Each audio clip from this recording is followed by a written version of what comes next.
Episode की starting में हमें लिंशाया को दिखाया जाता है जो कि एक फ्लावर को तोड़कर उसकी खुशबू को सूंघते हुए कहने लगी थी कि इतने दिनों बाद जाकर आज मुझे मास्टर फुगू की ट्रेनिंग से आजादी मिली है। वो अभी यहाँ पर ये सब कह ही रही थी कि तभी इस जगह पर मास्टर फुगू और शायून आ जाते हैं और अब लिंशाया एक बड़े से टावर को देखकर मास्टर फुगू से पूछने लगे थे कि मास्टर आखिरकार ये टावर है क्या। तो मास्टर फुगू उसके क्वेश्चन का आंसर करते हुए कहने लगे थे कि इस टावर को फैंटम क्लोन टावर कहा जाता है क्योंकि इस टावर के अंदर हमारे सेट के सभी जीनियस डिसाइपल्स के क्लोन मौजूद है। अगर तुमने इस टावर के किसी एक डिसाइपल के क्लोन को भी हरा दिया तो उसकी जगह पर इस टावर के अंदर तुम्हारा क्लोन बन जाएगा। तभी शायून भी इस जगह पर मौजूद स्टोन टैबलेट के बारे में मास्टर फुगू से पूछने लगा था, जिस पर मास्टर फुगू बताते हुए कहने लगे थे कि लेफ्ट साइड का जो स्टोन टैबलेट है इसमें उन टॉप 100 डिसाइपल्स के नाम है जिनके क्लोन इस टावर के अंदर मौजूद है और राइट साइड वाले स्टोन टैबलेट में सेक्ट के हिस्ट्री के सभी पावरफुल डिसाइपल्स के नाम मौजूद है। मास्टर फुगू की बात को सुनकर शायून कहने लगा था कि आज मैं इन दोनों स्टोन टैबलेट्स के जीनियसेस को हराकर अपना नाम फर्स्ट प्लेस पर दर्ज कराऊंगा। जो सुनकर एक डिसाइपल शायून का मजाक उड़ाते हुए कहने लगा था कि बच्चे यहाँ पर ज्यादा ख्याली पुलाव मत पकाओ। तुम्हें क्या लग रहा है इस स्टोन टैबलेट के फर्स्ट प्लेस पर अपना नाम लिखवाना कोई बच्चों का खेल है? जरा अपनी कल्टीवेशन पर नजर डालो, तुम अभी बस बॉडी रिफाइनिंग रियलम पर ही हो, इसलिए बच्चे घर पे जाओ और दूध पी के सो जाओ।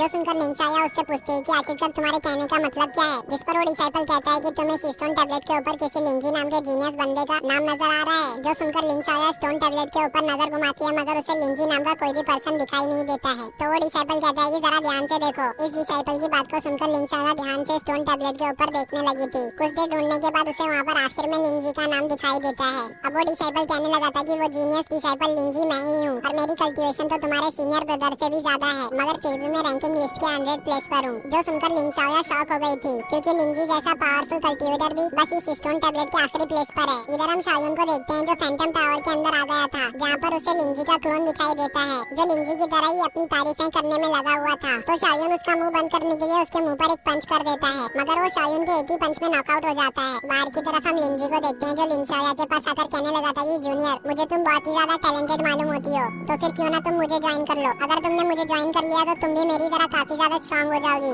मगर लिंशाया उसे फुल टू इग्नोर मारते हुए रैंकिंग लिस्ट में शायून के नाम का इंतजार कर रही थी। तभी काफी सारे डिसाइपल्स शोर मचाते हुए कहने लगे थे कि अरे रैंकिंग लिस्ट में से लिंजी का नाम तो हट गया है और उसकी जगह पे शायून का नाम आ गया है। जो सुनकर लिंजी की हालत वहाँ पर खराब हो जाती है और अब वो रोते हुए कहने लगा था कि आखिरकार ये कैसे हो सकता है कि एक बॉडी रिफाइनिंग रियलम के कल्टीवेटर ने मुझे हरा दिया। और अब एक डिसाइपल कहने लगा था कि लगता है शायून को अब बस रैंकिंग लिस्ट का 80 नंबर वाला बंदा ही हरा सकता है। वो डिसाइपल अभी यहाँ पर ये कह ही रहा था कि तभी दूसरा डिसाइपल कहने लगा था कि 80 नंबर वाले को छोड़ो, वो तो डायरेक्ट 50 नंबर पे पहुंच गया है। तभी दो डिसाइपल अपना सर पकड़ते हुए कहने लगे थे कि 50 नंबर वाले को भी छोड़ो, शायून रैंकिंग लिस्ट के टॉप 10 पर आ गया है। इधर हम टावर के अंदर शायून को देखते हैं जो रैंकिंग लिस्ट के 10th प्लेस वाले बंदे से फाइट कर रहा था, जहाँ पर वो उसके अटैक को डॉज करते हुए 9-10 हार्मनी फिस्ट से उसे एक ही बार में नॉकआउट कर देता है। बाहर सभी लोग ये सोचकर अभी परेशान हो रहे थे कि आखिरकार कोई इतना ज्यादा कैसे स्ट्रांग हो सकता है कि एक ही दिन के अंदर वो टॉप 100 से टॉप 10 पर आ जाए। टावर के अंदर की तरफ हम शायून को देखते हैं जिसकी फाइट अभी रैंकिंग लिस्ट के 3rd प्लेस वाले डिसाइपल से होने वाली थी, जहाँ पर वो थोड़ी मेहनत मशक्कत करने के बाद अपने न्यू टेक्निक शाओली फ्लाइंग नाइट से 3rd रैंक वाले डिसाइपल को भी हरा देता है। अब बारी आती है 2nd रैंक वाले डिसाइपल की, जो कि आते साथ ही शायून को एक ही बार में नॉकआउट करने का सोच रहा था, इसलिए वो अपने सबसे पावरफुल शॉट टेक्निक से शायून के ऊपर अटैक करने के लिए चला जाता है। इससे पहले कि उस डिसाइपल का अटैक शायून को हिट होता, शायून फौरन से डिमन लेपर्ड रोर के इस्तेमाल से 2nd रैंक वाले डिसाइपल का गेम ओवर कर देता है। 2nd रैंक वाले डिसाइपल को हराने के बाद शायून चिल्लाते हुए कहने लगा था कि अब बारी है 1st रैंक वाले डिसाइपल की। अब हमें बाहर की तरफ कुछ डिसाइपल्स को दिखाया जाता है जो आपस में बात कर रहे थे कि शायून को तो ब्रदर लो भी नहीं रोक पाए, जिस पर दूसरा डिसाइपल कहता है कि अब सीनियर सिस्टर शुई की बारी है, इसलिए अब देखना ये होगा कि शायून सिस्टर शुई को हरा पाएगा या फिर नहीं। जो सुनकर लिंशाया कहने लगी थी कि आखिरकार ये शुई कौन है, जिस पर वो डिसाइपल्स कहने लगे थे कि क्या तुम्हें सीनियर शुई के बारे में नहीं पता। तो लिंशाया कहती है कि हाँ मुझे नहीं पता। अब वो डिसाइपल्स उसके बारे में बताने लगते हैं कि वो रैंकिंग लिस्ट की 1st नंबर पे आती है। तभी इस जगह पर रैंकिंग लिस्ट की 1st प्लेस होल्डर शुई भी आ जाती है,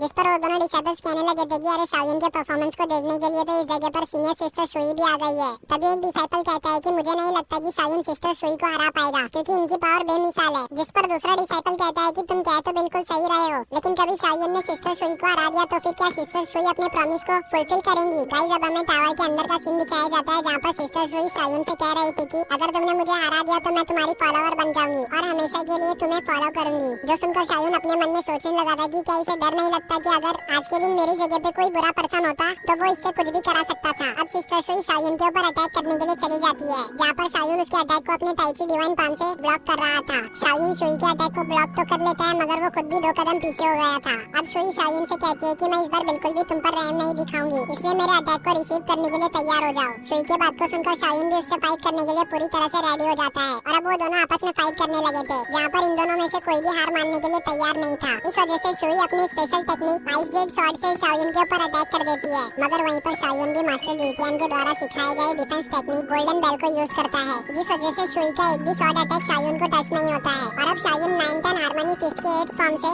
शुई के ऊपर अटैक कर देता है, जिस वजह से शुई काफी ज्यादा तेजी से जाकर नीचे गिरती है। और इसी के साथ हमारा ये एपिसोड यहीं पर एंड हो जाता है।